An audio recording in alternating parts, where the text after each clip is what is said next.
Okay, dear students,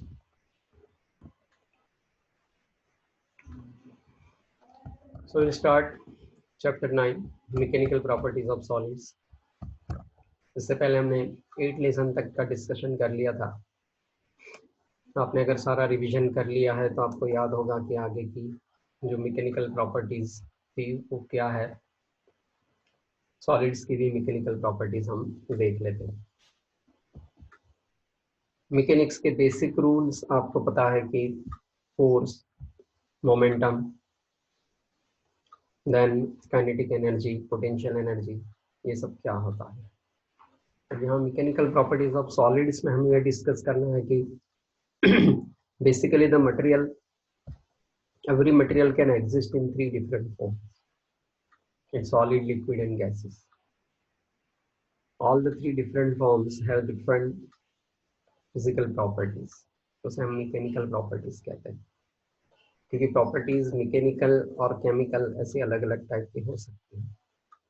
हम जब किसी मटेरियल का यूज करते हैं तो उसकी मैकेनिकल प्रॉपर्टीज को ध्यान में रख के उसका यूज करते हैं। तो यहाँ बहुत सारी अलग अलग मटेरियल की मैकेनिकल प्रॉपर्टीज क्या है that we want to know, right? A solid has definite shape and size. आपको पता है कि solid का एक definite shape और size होता है. In order to change or deform the shape or size of a body, a force is required. अब हम ये तो जानते हैं कि कोई solid का अगर shape change करना है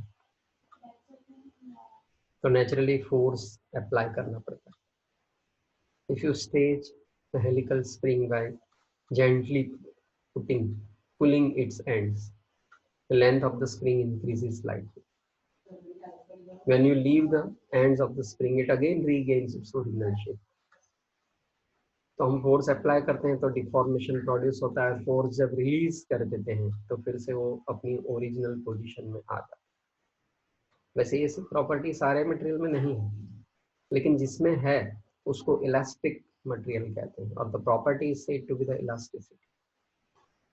So the property of a body by virtue of which it tends to regain its original size and shape when the applied force is removed, it is known as elasticity. And the deformation caused is known as elastic deformation. However, if you apply force to a lump or putty or mud, they have no gross tendency to regain their original shape. तो कुछ material ऐसे होते हैं जिसको हम force apply करके बाद में जब फोर्स को रिलीज कर देंगे तो वो अपने फिर से ओरिजिनल पोजीशन पे शेप में नहीं आता. So such material are called the plastic material, and the properties is said to be the plasticity. Putty and mud are close to the ideal plastics. तो ये पूरे लेसन का ये इंट्रोडक्शन जिसमें हमें प्लास्टिसिटी इलास्टिसिटी दोनों का हमें material. Elastic behavior of solids. We know that a solid, each atom or molecule is surrounded by neighboring atoms or molecules. These are bounded together by the interatomic or intermolecular forces, and they stay in stable equilibrium position when a solid is deformed. The atoms or molecules are displaced, right, like this, are displaced. तो हम जानते हैं कि सारे atoms के अंदर बहुत सारे अलग अलग मॉलिक्यूल्स होते हैं,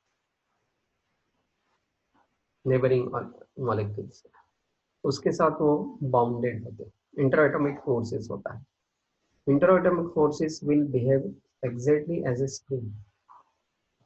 जैसे किसी दो मटेरियल को एक दूसरे से स्प्रिंग के साथ बांध देंगे तो नेचुरली जब स्प्रिंग को रिलीज करेंगे तो वो फिर से अपने ओरिजिनल पोजीशन पे आने के लिए दोनों को एक दूसरे से क्लोज लेके आए. तो ऐसा ही यहाँ पर स्प्रिंग के केसेस में, मतलब मॉलिक्यूल के केसेस में होता है. So you can see here in the figure from their equilibrium positions causing a change in the intermolecular distances when the deforming force is removed. तो ये सारे जो ब्लैक डॉट्स हैं उसको आप मॉलिक्यूल समझ सकते हैं, और इसके बीच का जो स्प्रिंग है, स्प्रिंग एक जस्ट नोटेशन के तरह रखा गया है, वरना वो inter atomic forces. When the deforming force is removed, the interatomic force tend to drive them back to their original positions. Thus, the body regains its original shape and size. Restoring mechanical can be visualized by taking a model of spring ball system shown in the figure. So, कोई भी solid material होता है, उसके सारे जो molecules हैं, atoms हैं, उसके बीच में एक स्प्रिंग एक्शन जैसा होता है जिसको हम इंटरएटॉमिक फोर्सेस कहते हैं, और उसी की वजह से वो अपने शेप को रीगेन करता है। अब जिस मटेरियल में ये प्रॉपर्टी है उसको हम प्लास्टिक प्रॉपर्टी कहते हैं, और जिसमें नहीं है उसको प्लास्टिक मटेरियल कहते हैं। Right like this. अब इसी से आगे एक और फिजिकल क्वांटिटी यहाँ पर डिफाइन होती है, उसे स्ट्रेस और स्ट्रेन कहते हैं। Physical quantity, what is stress? It is one kind of pressure, when forces are applied on a body in such a manner that the body is staying in static equilibrium. It is deformed to a small and large extent, depending on the nature of the material of the body and the magnitude of deforming force. The deformation may not be noticeable visually in many material, but it is there.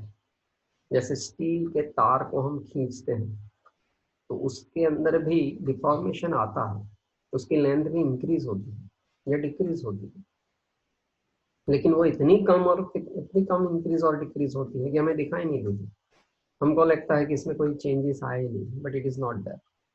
Changes are always there. If the material is elastic, there has to be some change in its dimension. It in some material it is visualised, in some material it is not visualised. जैसे rubber है, right, elastic rubber है, उसको हम खींचते हैं तो हमें वो खींचता हुआ दिखाई भी देता है, उसके लेंथ में बहुत ज्यादा चेंजेस आते हैं, रबर बैंड जैसे हम कहते हैं। लेकिन स्टील के तार में भी डिफॉर्मेशन आता है, लेकिन वो दिखाई नहीं देता, बहुत कम होता है। So when a body is subjected to a deforming force, the restoring force is developed in the body. अब ये क्या है? तो हम जब बॉडी को खींचते हैं तो उसकी लेंथ में इंक्रीमेंट आता है, और जब हम ये डिफॉर्मिंग फोर्स को रिलीज कर देते हैं तो फिर से अपनी ओरिजिनल शेप को रीगेन करता है। वो किसकी वजह से रीगेन करता है? कि जब हम उसको फोर्स अप्लाई करेंगे तो उसके अंदर ओरिजिनल शेप को रीगेन करने वाला एक रिस्टोरिंग फोर्स प्रोड्यूस होगा। That restoring force per unit area of the body is called the magnitude of stress. The restoring force is developed in the body. This restoring force is equal in magnitude but opposite in direction to the applied force.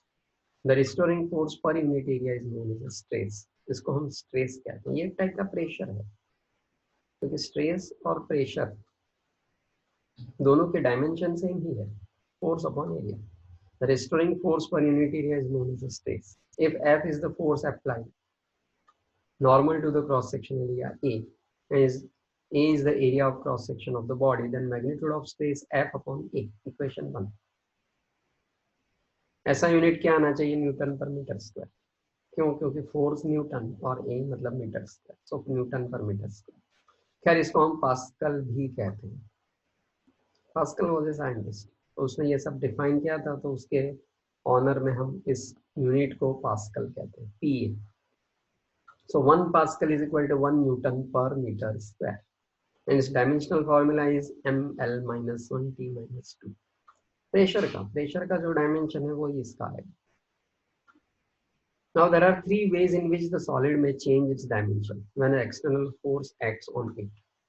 अब हम जानते हैं कि किसी भी body के ऊपर जब हम एक्सटर्नल फोर्स अप्लाई करेंगे तो उसके डायमेंशन में चेंज आता है। अब ये डायमेंशन में चेंज 3 अलग अलग तरीके से आ सकता है।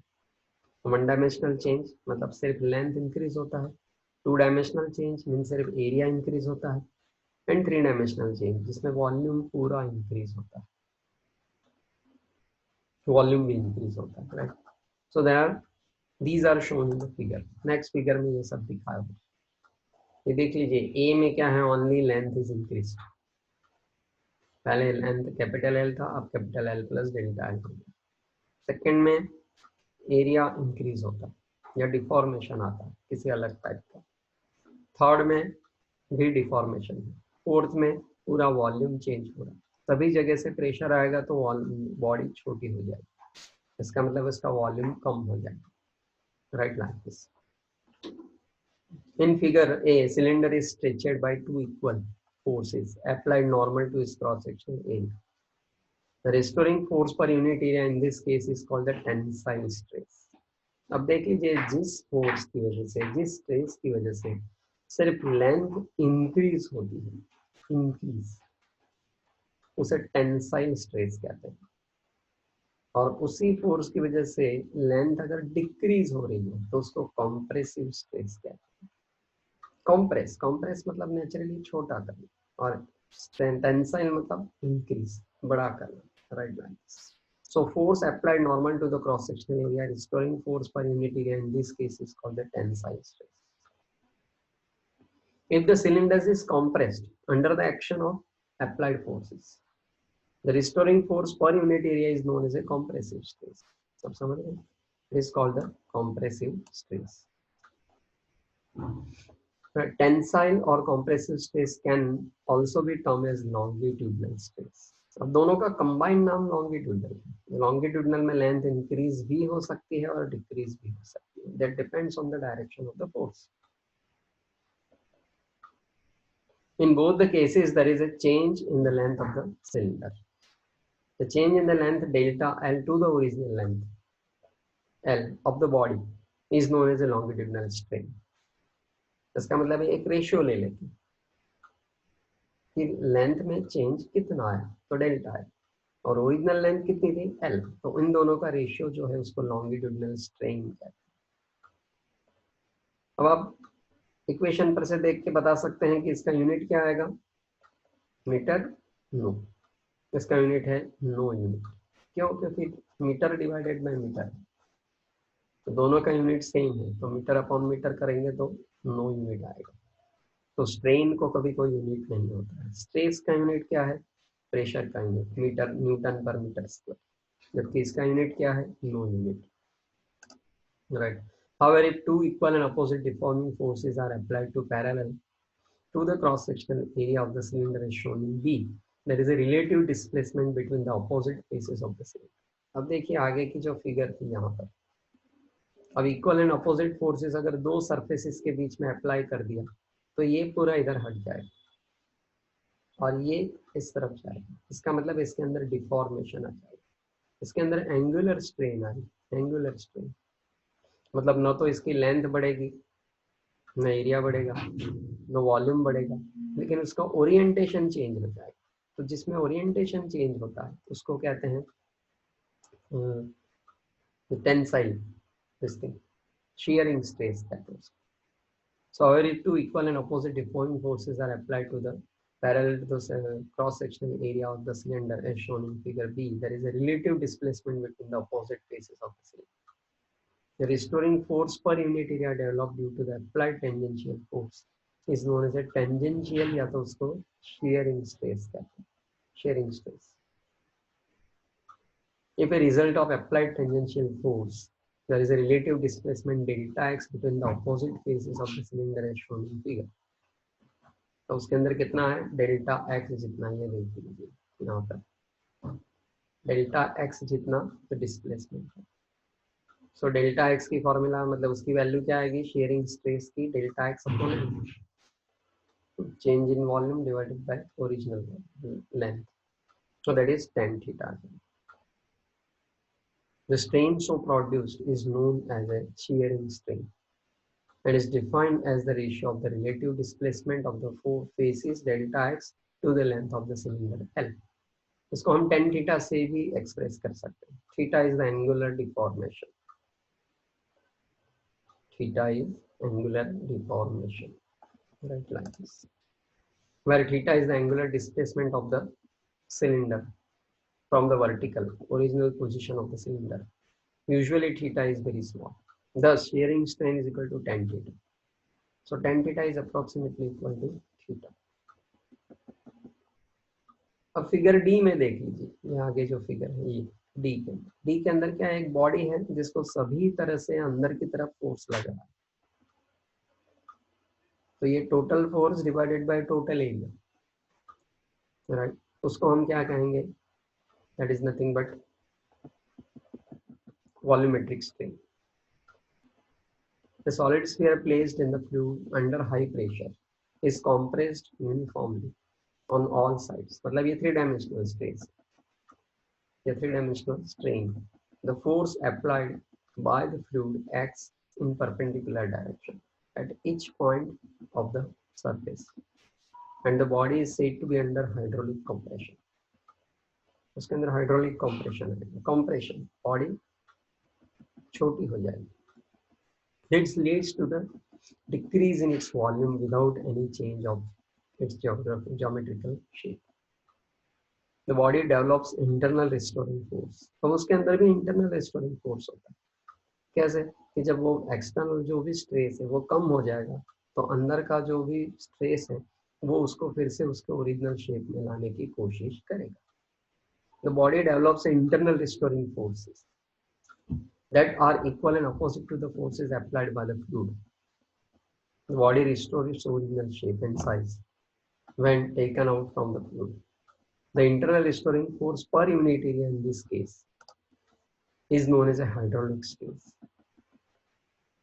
तो कितना है hydraulic stress, and its magnitude is equal to the hydraulic pressure. So force upon area, applied force per unit area. The strain produced by the hydraulic pressure is known as a volume strain. तब उसमें भी formula कैसे बनेगी, original volume कितना था v, change in the volume कितना आया delta v, वैसे वो नेगेटिव भी हो सकता है पॉजिटिव भी हो सकता है, लेकिन कंप्रेशन में तो नेगेटिव ही आएगा क्योंकि वॉल्यूम कम हो जाएगा.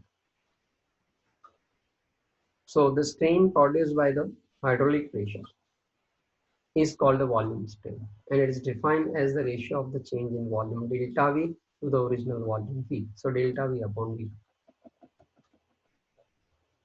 अब इसका भी यूनिट नहीं आएगा, आप समझ सकते हैं, क्योंकि ऊपर भी वॉल्यूम है नीचे भी वॉल्यूम है, न्यूमरेटर डिनोमिनेटर में, तो यूनिट एक दूसरे से कैंसिल हो जाए. Since the strain is ratio of the change in dimension to the original dimension, it has no unit or no dimensional formula. Is it clear? Now let us understand the Hooke's law. अब ये सारे जो properties हैं इसके ऊपर से scientist hook, scientist young, they had given certain laws which are called the Hooke's law, Young's modulus and etc., which are very useful for the practical purpose where we are using the solid material in different applications. So Hooke's law, for small deformation, the stress and strain are proportional to each other.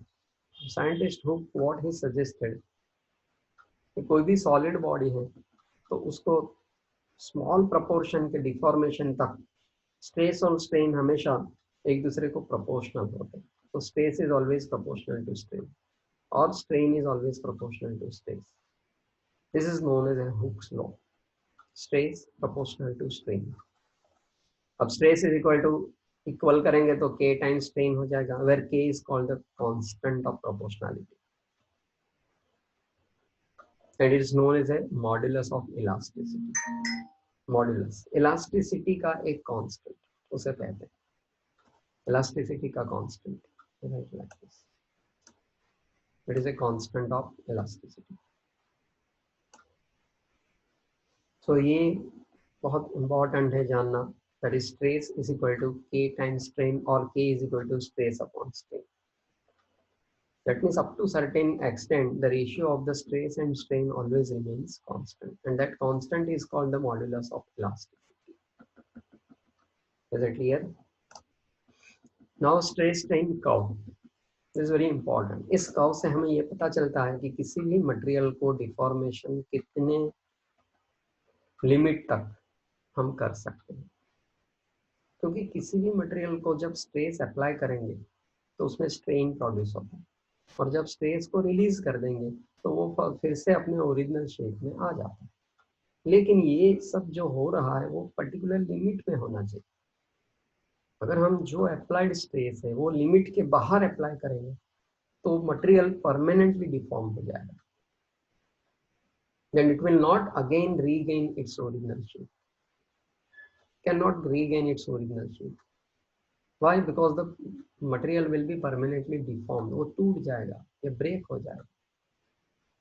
तो हमें ये पता करना है कि इसको कितने limit तक हम स्ट्रेस को अप्लाई करेंगे, कितने लिमिट तक वो हुक्स लॉ को फॉलो करेगा, और कौन से लिमिट के बाहर हुक्स लॉ को स्ट्रेस स्ट्रेन जो प्रोपोर्शनलिटी है उससे वो बाहर निकल जाए। ये सब जानना बहुत जरूरी है, क्योंकि इसका हम जब प्रैक्टिकल यूज करेंगे तो अगर वो लिमिट के अंदर ही लोड लगाएंगे तो ही वो परफेक्टली काम करेगी, otherwise it may result in the big accidents. So let us understand that stress strain curve. Right. The relation between the stress and the strain. Between the stress and the strain for a given material under tensile stress can be found experimentally. In a standard test of tensile properties, a test cylinder or a wire is stretched by an applied force. The fractional change in length and the applied force needed to cause the strain are recorded. The applied force is gradually increased in steps and the change in length is noted.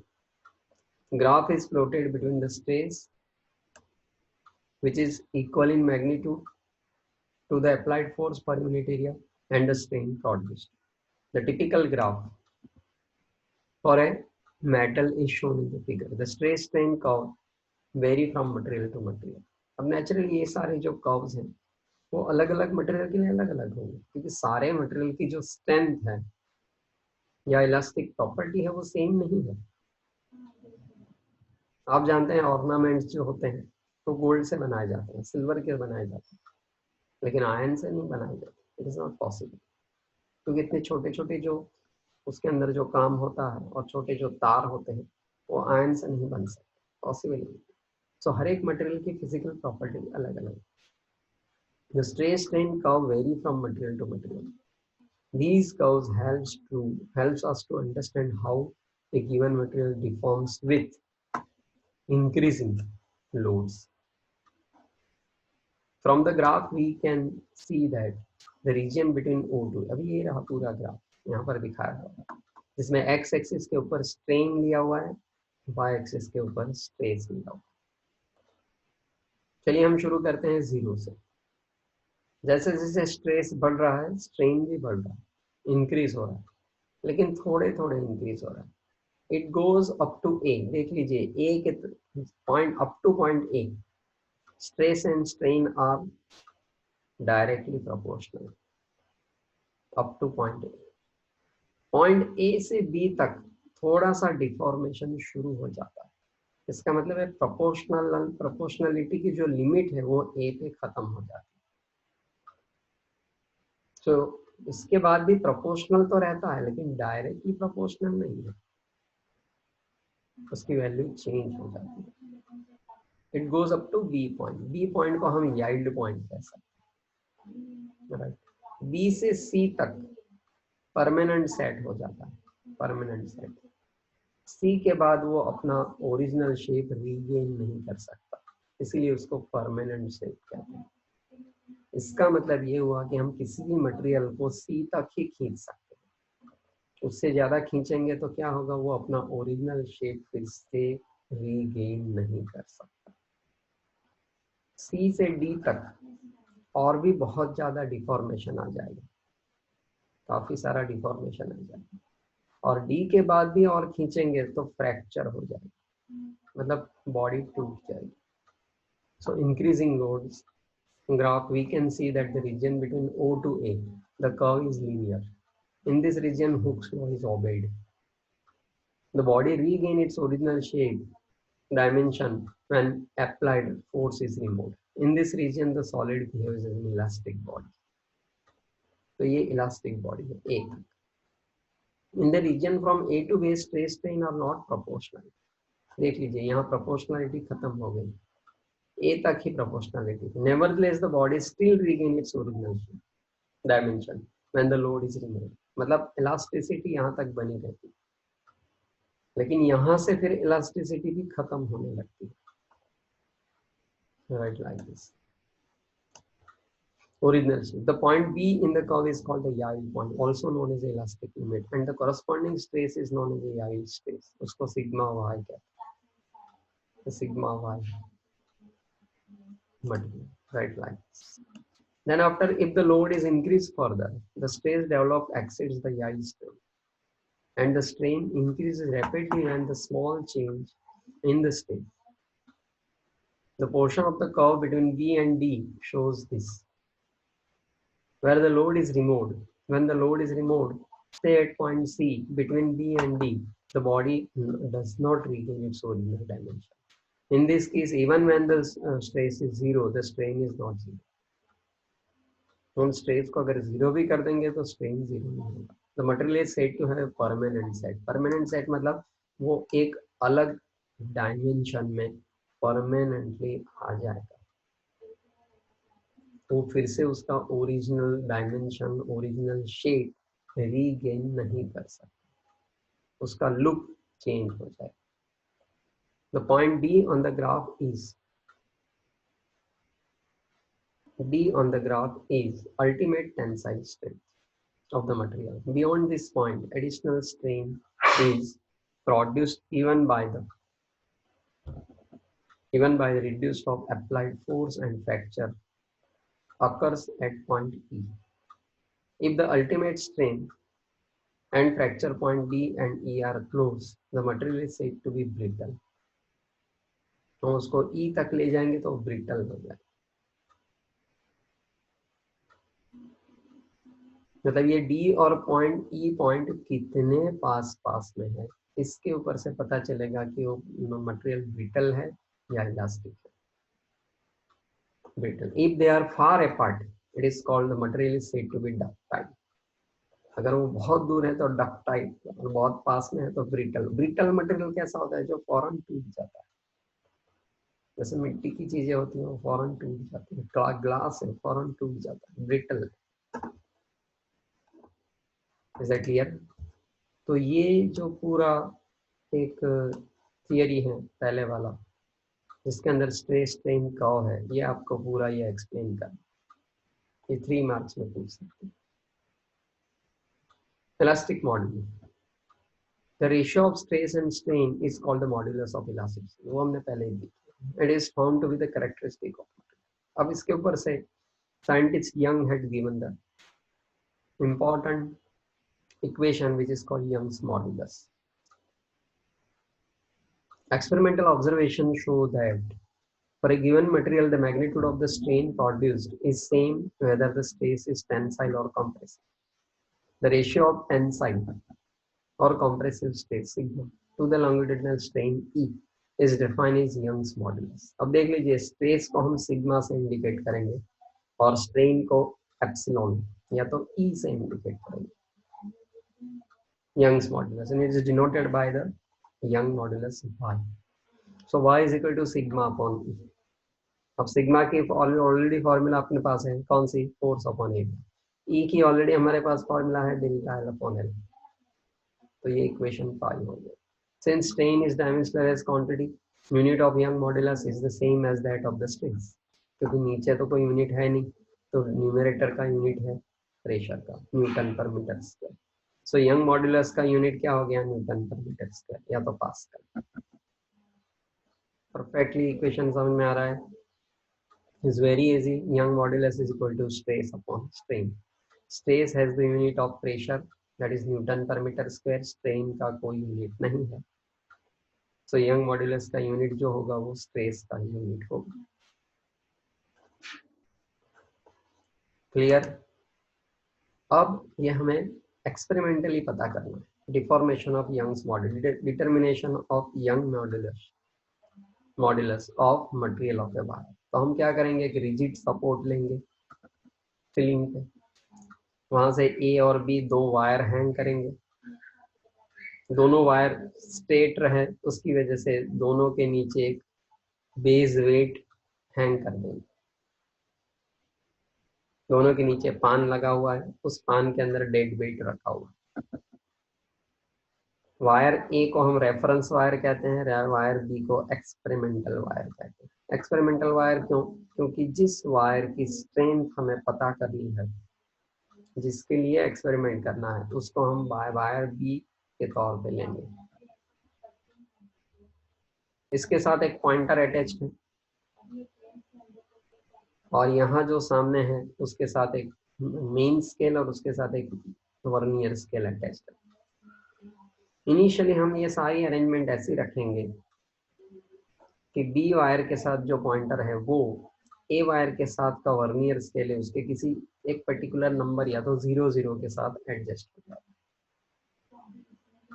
अब क्या करते हैं, इसके अंदर B wire के pan में थोड़ा थोड़ा वेट रखना शुरू कर देते हैं। जैसे जैसे वेट रखेंगे ये जो वायर है वो खींची जाएगी। अब काफी बार ये वायर स्टील की अगर है तो वो खींची तो जाती है लेकिन वो दिखाई नहीं देती, हम उसको डिटेक्ट नहीं कर सकते, इसीलिए उसके साथ हमने एक पॉइंटर लगाया। तो पॉइंटर धीरे धीरे नीचे खिसकेगा, नीचे हटेगा, नीचे हटेगा तो उसका जो स्केल है वो चेंज हो जाएगा। अल्टीमेटली उसके जो इंडिकेटर है वहां से हमें पता चलेगा कि वो कितना एक्सटेंड हो रहा है, उस एक्सटेंशन को हम नोट कर लेंगे। सो कितना वेट रखा और कितना एक्सटेंशन आया उसका एक टेबल बनाएंगे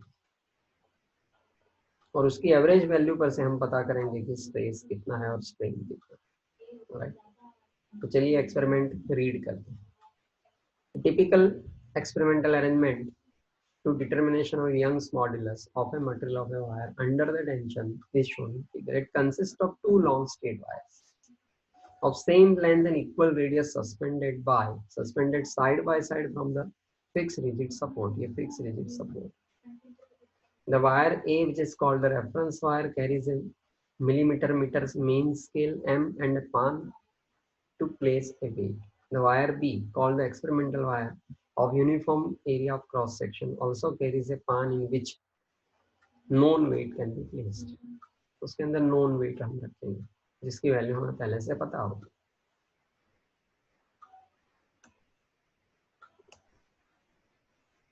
A vernier scale V is attached to a pointer at the bottom of the experimental wire B, and the main scale M is fixed. The weights placed in the pan exert a downward force and state the experimental wire under the tensile stress. The elongation of wire. Naturally, the wire will be elongated. तो खींचा जाएगा नीचे, उसकी length बढ़ेगी. Increases in length is measured by the vernier arrangement. इस arrangement से पता चल जाएगा कि कितना वेट रखने से कितनी लेंथ बढ़ी, तो ये हम पता कर सकते हैं. So suppose let R and L be the initial radius and length of the experimental wire. अब initially suppose इसकी radius R, length L respectively. Then the area of cross section कितना हुआ, pi r square. Let M be the mass per unit mass that produce an elongation delta in the wire. Then the applied force is equal to M into G, where G is the acceleration due to gravity. The Young's modulus of the material of the experiment wire is this. अभी formula क्या है, y is equal to sigma upon E. Sigma means mg f, f upon a, तो mg upon pi r square into E is equal to L upon delta L. Actually delta L upon L है लेकिन नीचे है तो reverse करके यहाँ ले लिया मल्टीप्लाई. तो फाइनली ये सब क्या हो गया, mgl upon pi r square into delta L. तो ये जो फॉर्मूला है is very important for finding out the Young's modulus. तो किसी भी वायर का हमें अगर यंग्स मॉडुलस फाइंड करना है तो पहले इसकी ओरिजिनल लेंथ मेजर कर लीजिए, कितना मास रखा हुआ है वो नोट कर लीजिए, उसकी ओरिजिनल रेडियस कितनी है वो नोट कर लीजिए, और इंक्रीज इन द लेंथ वो एक्सपेरिमेंट पर से मिल जाएगा. इसमें रख देंगे तो आपको यंग मॉडुलस मिल जाएगा. अब सिमिलरली शेयर मॉडुलस भी फाइंड कर सकते हैं. The ratio of the sharing stress to the corresponding shearing strain is called the shear modulus of the material. मतलब हर एक में एक बात कॉमन है, एक बात समझ लीजिए आप, stress upon strain, stress upon strain. It is called the one kind of modulus, right? It is called one kind of modulus. The material end represented by the G. It is also called the modulus of rigidity. So G is equal to shearing stress sigma s upon shearing strain. Right lines. So ये यहाँ से आप देख सकते हैं. So G is equal to F upon A delta X upon L. Shearing stress already हम discuss कर चुके हैं. Right like this. So F into L upon A into delta X. So F upon A जो है उसको हम stress भी कह सकते हैं, थीटा के टर्म्स में भी ले सकते हैं. तो F upon A into theta. Shearing stress sigma s can also be expressed as sigma s is equal to G into theta. ऐसा यूनिट क्या आएगा? Same pascal. अब बल्क मॉड्यूलस आता है, समझ लीजिए फिर से. Young modulus one dimensional case के लिए होता है. शेयरिंग स्ट्रेस या शेयरिंग स्ट्रेस जो है मतलब शेयरिंग मॉड्यूलस वो किसके लिए है? एंगुलर डिफॉर्मेशन के लिए. और बल्क मॉड्यूलस किसके लिए है? वॉल्यूमेट्रिक मतलब three dimensional. So we have seen that when the body is submerged in liquid fluid, it undergoes a hydraulic stress equal in magnitude to the hydraulic pressure. This leads to the decrease in volume of the body, thus producing a strain called the volume strain. हम जानते हैं कि किसी body को अगर सभी जगह से सभी साइड से from all sides it is pressed compressed तो उसका वॉल्यूम डिक्रीज होता है. So force of compression divided by total area of the surface, उसको डिवाइड कर देंगे तो क्या मिल जाएगा? Volumetric stress. Right line. अब उसका वॉल्यूम ओरिजिनल कितना था सपोज वी, और बाद में वॉल्यूम कितना चेंज हुआ? Delta we. तो डेल्टा वी अपॉन वी को हम क्या कहेंगे? Volumetric strain. अब स्ट्रेस को स्ट्रेन से डिवाइड कर देंगे तो क्या मिल जाएगा? Bulk modulus. तो उसको कहते हैं hydraulic ratio. The ratio of hydraulic stress to the corresponding hydraulic strain is called the bulk modulus. It is denoted by B. So B is equal to P upon delta V upon V. अब देख लीजिए यहाँ पर पहले से minus sign है. Minus sign क्यों है? क्योंकि किसी भी बॉडी को जब हम प्रेशर देंगे एक्सटर्नली तो उसका वॉल्यूम हमेशा डिक्रीज होगा, कभी इंक्रीज नहीं होगा. लेंथ के केस में देखिए इंक्रीज भी हो सकता है, डिक्रीज भी हो सकता है. इसमें तो हमेशा डिक्रीज ही होगा. So negative sign indicates the fact that with the increase in pressure the decrease in volume occurs.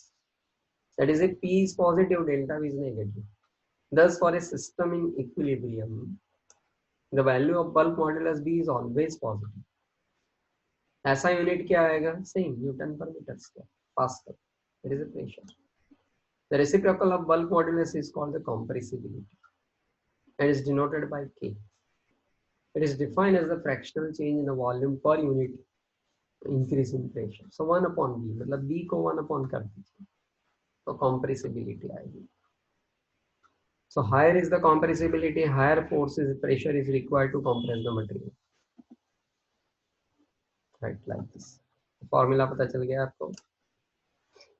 तो ये यहाँ तक का अभी हम लेक्चर रखते हैं. ये पूरा लेसन 2 लेक्चर में डिवाइड किया हुआ है. The first lecture is completed. इतना आप प्रिपेयर कर लीजिए.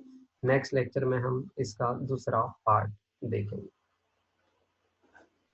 इसके बारे में कोई भी अगर कुछ डाउट है तो आप कभी भी मुझे कांटेक्ट कर सकते हैं, लेकिन इतना प्रिपेयर कर लीजिए. और जितनी भी इम्पोर्टेंट फार्मूला मैंने लिस्टेड की हैं वो भी आप देख लीजिए, याद कर लीजिए, उसके ऊपर से हम न्यूमेरिकल्स को सॉल्व करें. Okay, thank you.